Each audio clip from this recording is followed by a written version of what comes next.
Olá, meu nome é Laís, eu sou médica e patologista e estou hoje coordenando essa mesa ao lado de outras excelentes profissionais. Estamos com a Samantha Basto, também é patologista, assim como a Ana Lúcia Ramos e a Vera Panaim para brilhantar a mesa como patologista para nos ajudar aí com a descoberta desse caso clínico desafiador.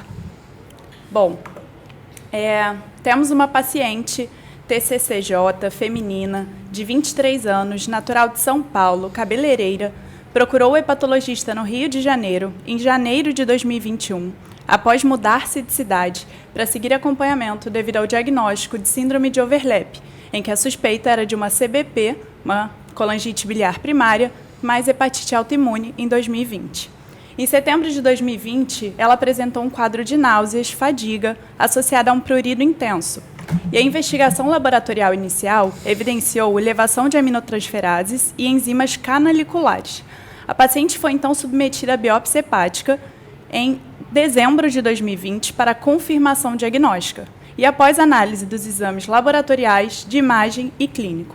No momento da consulta, ela relatou uma melhora parcial do prurido, além de um ganho de 5 quilos desde o início do quadro, sem outras queixas. De história patológica pregressa, dada a evolução do caso, ela desenvolveu hipertensão e diabetes associados ao uso do corticoide. De cirurgias prévias, ela já havia operado amígdala e tinha operado uma fissura anal na infância. História familiar negativa para doenças hepáticas ou metabólicas. História social, nega etilismo e tabagismo, sedentária, nega o uso de chás, AINES, antibiótico ou fitoterápico nos últimos 6 meses. Dos medicamentos de uso contínuo, ela estava fazendo uso de prednisona, azatioprina, ursacol, glifage, atorvastatina, atenolol, esomeprazol e vitamina D. Ao exame físico, essa paciente não apresentava estigmas de hepatopatia crônica, e a única alteração observada eram cicatrizes de escoriações prévias em membros superiores, associada à coçadura. E aqui foi feita, então, na cidade de origem, toda uma investigação laboratorial, que obviamente gerou dúvida e, portanto, essa paciente foi submetida à biópsia, em que a gente vê que a investigação sobre suspeitas de doenças virais foi negativa, doenças autoimunes, de depósito, doenças metabólicas, todas elas negativas, chamando atenção somente para uma hipogama-globulinemia na eletroforese. Os exames de imagem, também todos eles dentro da normalidade, então, ressaltando que a ressonância não mostrava alteração de vias biliares e, portanto, a investigação diagnóstica seguiu através da biópsia. Eu peço a Vera que nos ajude a desvendar, então. Essa foi a biópsia trazida de São Paulo e que foi revisada a lâmina após chegada ao Rio de Janeiro. Tem uma pontazinha. É aqui que... Então... Em cima. Aqui? Bem, então, trata-se...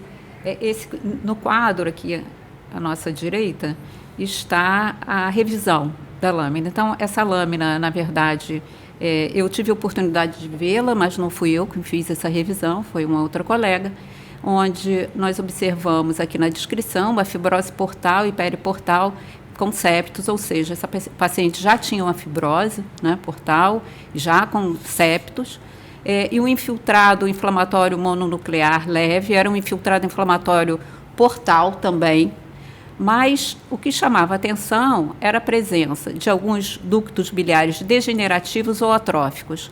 Associado a essas alterações ductais, nós observávamos também a reação ductular com infiltrado inflamatório misto portal. Então, em resumo, essa paciente apresentou nessa revisão um infiltrado inflamatório portal, fibrose portal, periportal e septos, reação ductular e ductos biliares degenerativos ou atróficos.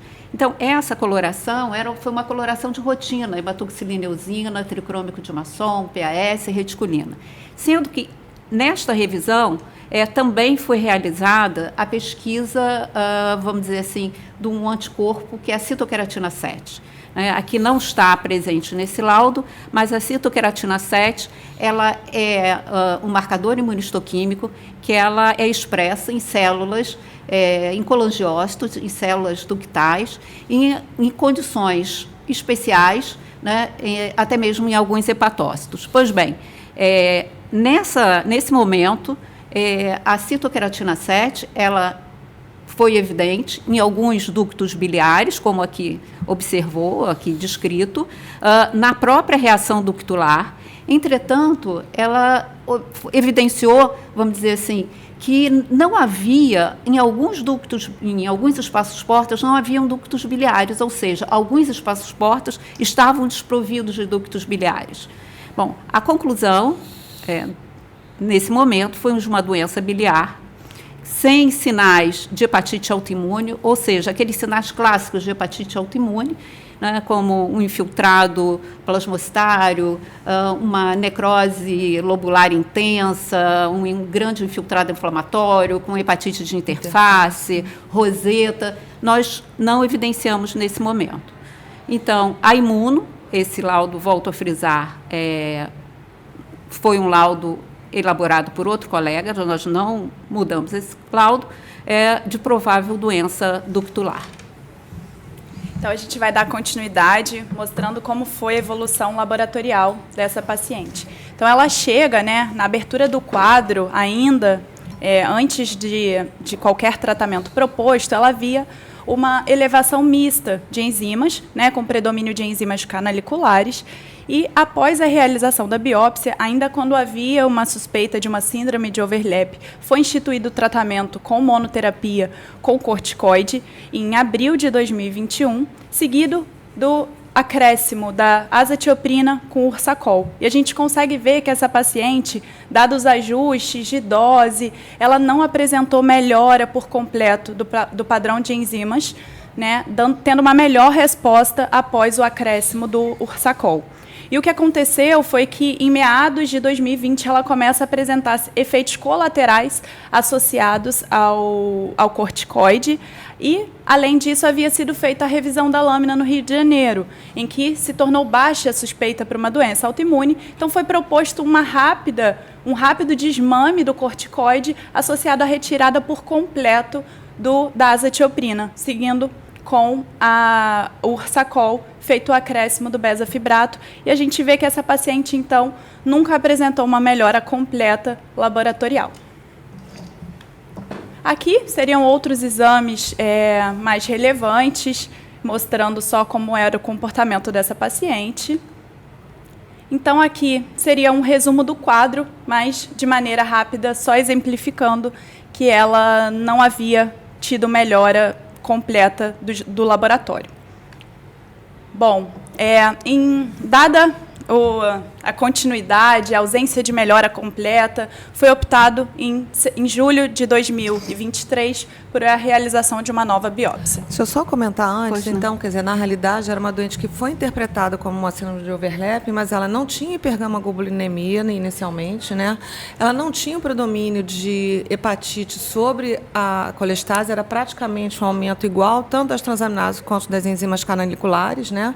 Não tinha na história, apesar de usar muita droga, nenhuma droga que pudesse causar colestase, né? Uso de esteroide anabolizante, chás, anti-inflamatórios, nada disso, né? Nada. E pela imagem, é bom a gente caracterizar que era realmente uma colestase intrahepática, porque ela não tinha dilatação da via biliar.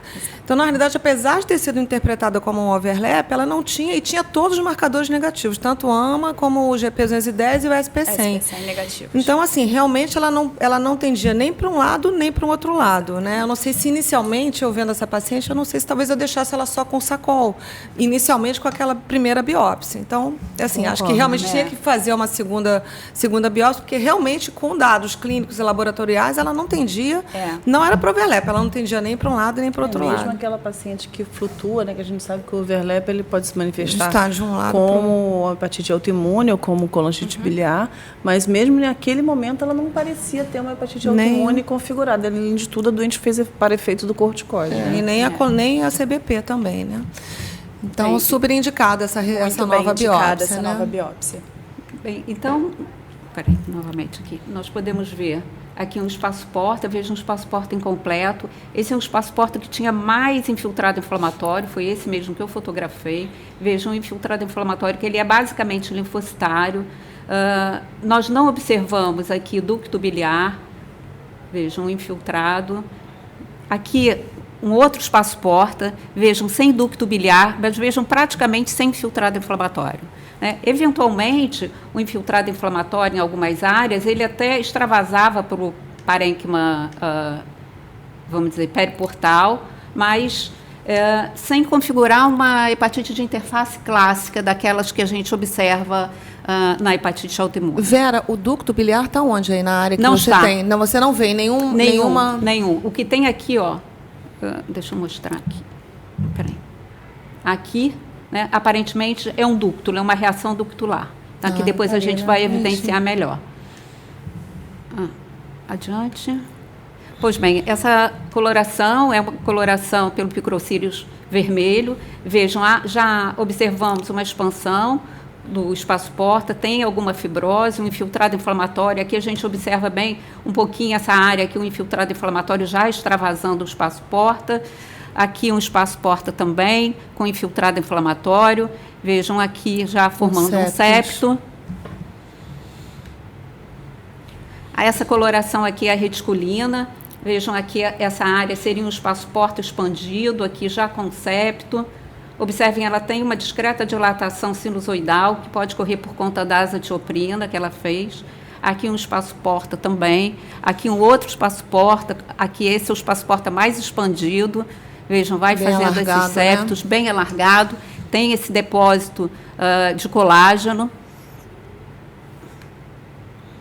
Essa outra técnica é a técnica imunistoquímica, e bem interessante, como nós podemos ver. Isso aqui é um espaço-porta.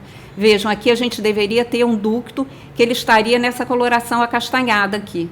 Ou seja, a célula de revestimento do ducto, ela é uma célula que é positiva à citoqueratina 7, que nós comentamos inicialmente. Aqui a gente não observa o ducto. E vejam, aqui a gente observa o que a gente denomina de reação ductular, porque o ducto ele deve acompanhar a artéria hepática, mas aqui, vejam, há alguns ductos mal formados, não seriam basicamente essa a designação, mas só para que se entenda melhor, não é um ducto clássico, né? É uma reação ductular. Também não temos o ducto biliar aqui nesse espaço-porta. No próximo... Não, eu acho que tem mais um, eu acho que eu consigo finalizar.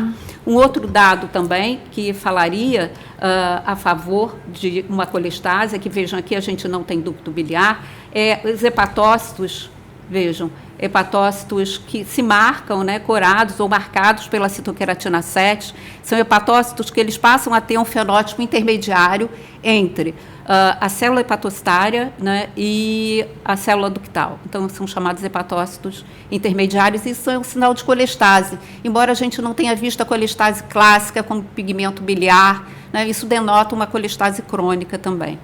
E esse aspecto, Vera, você caracteriza como uma colestase inespecífica, né? Você não consegue colocá-la em nenhuma doença específica, como colangite biliar primária? Não, ele não tem um quadro clássico de uma colangite biliar primária, e das formas mais frequentes, né, de lesão ductal. Esse paciente apresentava, sim, como nós concluímos, que os achados histopatológicos favorecem uma doença biliar crônica com uma colestase leve e ausência de ductos interlobulares em alguns tratos portais, além da inflamação, da fibrose portal e de alguns septos.